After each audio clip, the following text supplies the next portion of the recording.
살인 준비. 전국적으로 시민들의 시위가 있었고 광주에서도 사흘간 시위를 하다가 16일 밤에는 횃불을 드는 퍼포먼스를 하게 되었습니다. 당시 그곳에 모인 사람들은 진정한 민주주의를 간절히 원하는 사람들로 같은 가치를 그리워하는 간절하고 뜨거운 연대였습니다. 그래서 그 시위에 자신들의 아이들도 데려가서 그 감동스러운 모습을 체험케 하고자 같이 갔었고 축제 같은 시위였다라고 기념했습니다. 그러나 그날 밤 집회와 파업이 금지되고 대학에는 휴교령이 내려지는 등 계엄령에 의한 국민들의 자유로운 행동에 제약을 받게 되었습니다. 그리고 전두환이 군홧발로 찬탈한 권력을 인정할 수 없었던 전국의 각 대학의 리더들과 정치인들 3,000명을 그날 밤에 불법으로 체포해갔습니다. 그들 중에는 김대중 전 대통령도 있었습니다. 유시민 작가도 그 중에 하나였습니다. 그리고 전국의 주요 시설과 대학의 공수부대 군인들이 투입됐습니다. 국방을 지키고 외세의 침략 등의 국민을 지켜야 할 군인들이 국민을 위협하기 위해서 배치된 것입니다.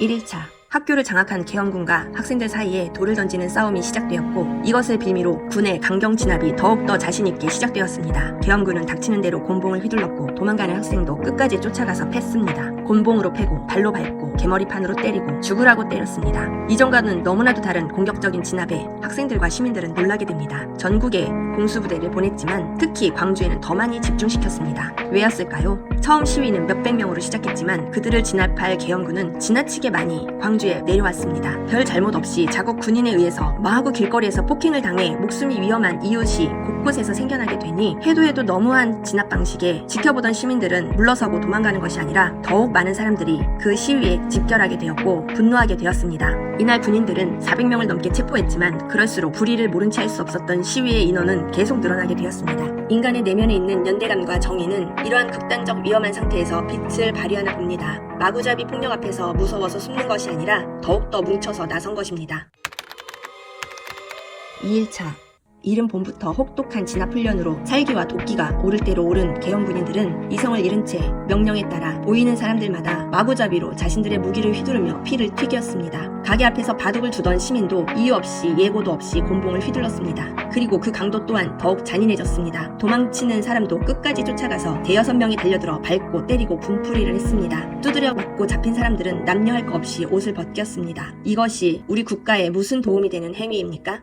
이들은 무슨 잘못이 있어서 맞았으며 그들과 아무 원한도 없는 군인들은 왜 이렇게도 잔인하게 폭력을 휘둘렀을까요? 군인과 일반인 사이에 간극이 무엇이 있겠으며 무슨 원한이 있겠습니까? 군복을 입으면 군인인 것이고 일상복을 입으면 일반인인 것입니다. 서로 입고 있는 옷이 다르다고 하여 저렇게 비참하게 맞아야 할 이유가 있는 사람이 있었을까요? 총에 칼을 꽂아서 사람들을 마구 찔렀습니다. 평상시 같으면 인간에게는 살인이라는 단어 자체는 매우 극단적이며 함부로 쉽게 실행할 수 없는 행동입니다. 그러나 지속된 세내에 본인도 주체할 수 없는 분노의 도끼가 오른 군인들에게 살인이 허락이 돼 있는 상태였습니다. 그래서 그 칼의 위험성을 생각하지도 않은 채 눈에 보이는 사람들을 마치 적을 본 것 마냥 마구 찔러댔습니다. 그저 80년도에 나이가 20이 되어서 군대에 갔을 뿐인 이 군인들이 자신이 찌르고 때린 무고한 사람들이 피를 흘리고 쓰러져도 개의치 않았습니다. 그들의 눈에는 세뇌에 주입된 대로 빨갱이, 죽여도 되는 죄인이었습니다. 세뇌라는 것이 이렇게 무섭습니다. 대체 빨갱이가 뭔지는 알았을까요? 저 군인들은 누구를 위해서 살인을 했을까요? 저 살인으로 인해서 군인들 본인들에게 얻어지는 부와 영광이 있었을까요? 맞고 피 흘려야 하는 사람들은 무서웠고 대체 국가가 왜 이렇게 자신들을 대하는지 군인들은 대체 왜 자신들을 죽이려고 달려드는지 혼란스러웠습니다. 그러나 그 혼란은 이대로 가만히 당하고만 있을 수 없다는 분노로 바뀌었습니다. 3일차 대한민국의 군인이 대한민국 시민들을 닥치는 대로 마구 죽이는 비현실적인 현실에서 광주의 사람들은 이 엄청난 만행이 언론에 알려지고 많은 국민들이 알고 제정신 박힌 정치인들이 도와주기를 바랬습니다. 그러나 전혀 마치 대한민국에 아무 일도 없는 듯 신문과 방송은 평온했습니다. 침묵하는 언론에 화가 난 시민들은 광주에 있는 방송국과 신문사에 불을 지르는 것으로 항의했습니다. 하나의 도시가 죽음의 구판으로 돌아가고 있는데에도 모른 척 침묵하던 언론은 전두환이 그 왕자리에서 내려올 때까지 목줄에 매인 강아지처럼 주인을 찬양하는 데 급급했습니다. 그 목숨줄을 살인도 서슴지 않는 군부가 쥐고 흔들었기 때문에 함부로 자유로울 수가 없었습니다. 시민들은 그래서 스스로 언론이 되어 알리기 위해서 글을 쓰고 유인물을 만들었고 확성기를 들고 가두방송을 했습니다. 광주 안에서 벌어진 일이었어도 외곽에 있는 사람들은 이 소식을 몰랐을 테니까요. 불의에 의한 죽음과 피를 봐야 했던 광주의 시민들, 특히나 거리를 구석구석 다니며 일을 하는 택시기사들과 버스기사들이 그 광경을 생생하게 목격하였고 가만히 보고만 있을 수 없었던 그들은 자신들의 재산인 택시를 갑옷으로 삼아서 금남로를 대열 행진하며 시위에 동참하게 되었습니다. 군인들은 총을 사용하기 시작했습니다. 그리고 총을 시민들에게 난사하며 사상자를 내게 됩니다. 그러나 자신의 피해를 두려워하지 않으며 불의에 맞서자고 앞에 선 용감한 시민들은 불리한 상황에서도 도망가거나 움츠려들지 않고 수만 명의 시민들이 한마음이 되어 군인들을 상대로 나섰습니다. 그 거리에 나선 시민들, 그들에게도 생태 같은 자식이 있고 아직 못다 이룬 꿈이 많은 젊은 학생들이었지만 사랑하는 이가 있는 자들이었지만 이 전쟁 같은 상황에서 동료와 이웃의 죽음을 모른 척 할 수가 없었습니다. 그리고 이렇게까지 잔인하게 구는 군인들에게 깊은 곳에서 솟구치는 분노를 느끼며 밤을 새워 그 자리를 지켰습니다.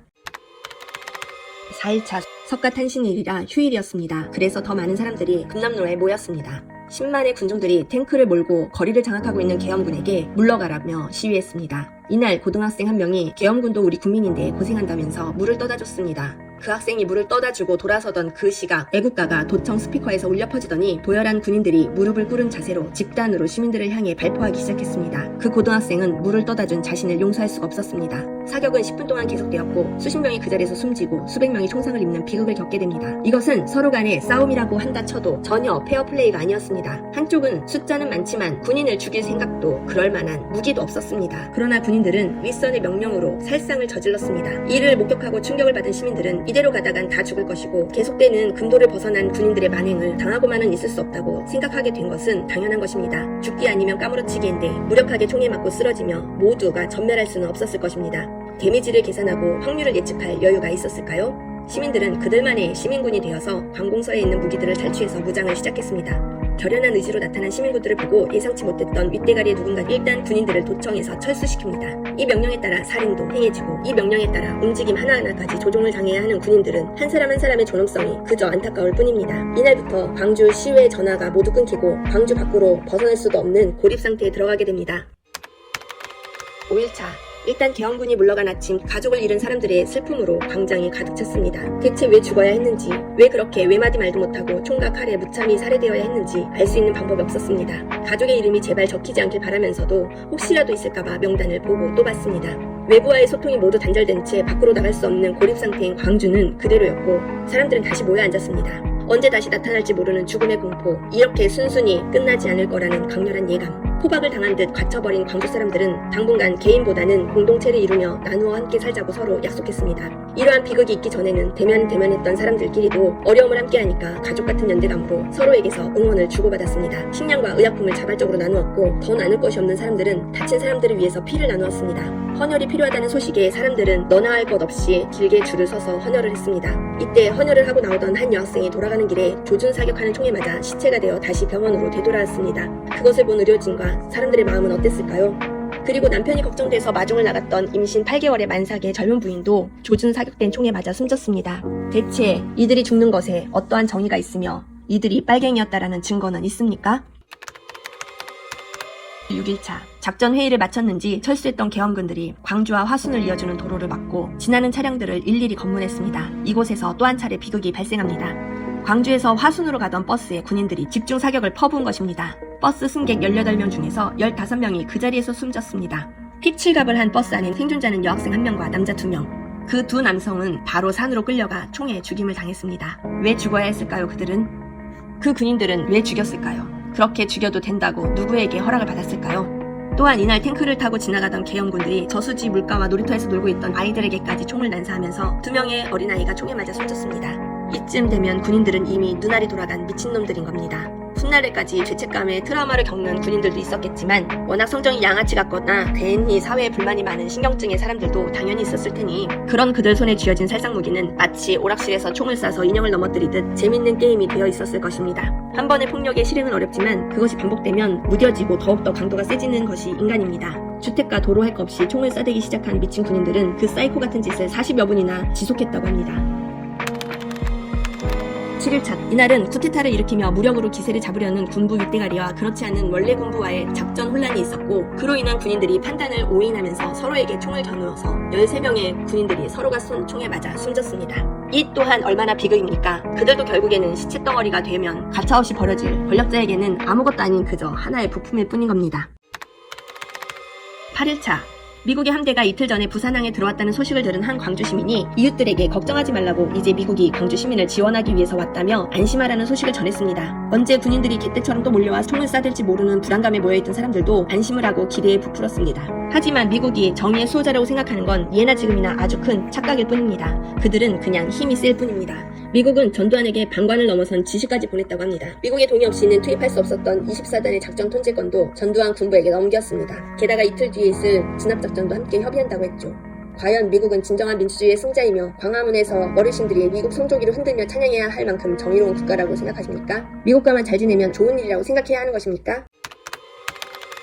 9일차 끝났다는 선포도 없는 계엄군에게 시민들은 매일 도청 앞에 모여서 광주를 지키겠다는 의지를 다졌지만 불안감은 계속 커져갔습니다. 이날 시내에 탱크가 나타났다는 소식을 전해 듣고 도청에 모였던 시민들은 또 어떠한 비극이 벌어질지에 대한 불안이 엄습했고 광주에 있었던 지식인, 종교 지도자, 변호사 등 나이 지긋하신 어른들이 계엄군에게 직접 다가가 진압을 막겠다고 나서게 됩니다. 어차피 명령에 움직이는 하수인일 뿐인 군인들은 일단 탱크를 돌려 시민들 앞에서 사라졌습니다. 명령을 받들고 더 많이 나타날지 어떨지 모르는 상태에서 끝까지 계엄군에 맞서겠다고 하는 항쟁 지도부는 마지막 순간임을 직감하고 처음이자 마지막으로 외신 기자 앞에서 브리핑을 했습니다. 국내에서 침묵하는 이 사실을 외국인 기자들에게 알리고 남기고 싶었기 때문입니다. 오후 들어 헬기에서는 항쟁하는 시민군들을 폭도라고 명명하며 소탕작전을 펼칠 것이라는 것을 알리는 전단지 삐라가 뿌려졌습니다. 그리고 방송됐습니다. 그들은 폭도라는 이름으로 불려지며 광주 안에서도 제거해야 할 대상으로 알렸습니다. 엄청난 비극의 사태를 직감한 항쟁 지도부는 함께 싸우겠다고 모인 어린 학생들과 여성, 노약자들을 도청 밖으로 내보냈습니다. 하지만 그렇게 했는데도 남아있는 그들이 걱정되어 다시 죽음을 각오하고 도청으로 돌아오는 젊은 청년들이 있었습니다.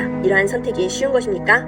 이 젊은이들이 죽음을 무릅쓰며 어떠한 이익을 지키기 위해서 발광을 했던 것일까요? 자신들도 무서워 죽겠는데도 어린 그에게 넌 살아야 한다며 내보내줬건만 사지에 있는 동지가 눈을 밟혀서 같이 끝까지 싸우겠다고 돌아온다니요. 이러한 마음은 대체 무엇이란 말입니까? 계엄군은 밤 12시가 되자 이제는 시내의 전화마저 모두 끊었습니다. 그 밤이 도청 안에 있던 시민군들에게 얼마나 긴 밤이었을지 상상이 안 됩니다. 도청 밖에서는 부모 형제가 울부짖고 있었지만 그들은 그 발길을 돌리지 않았습니다.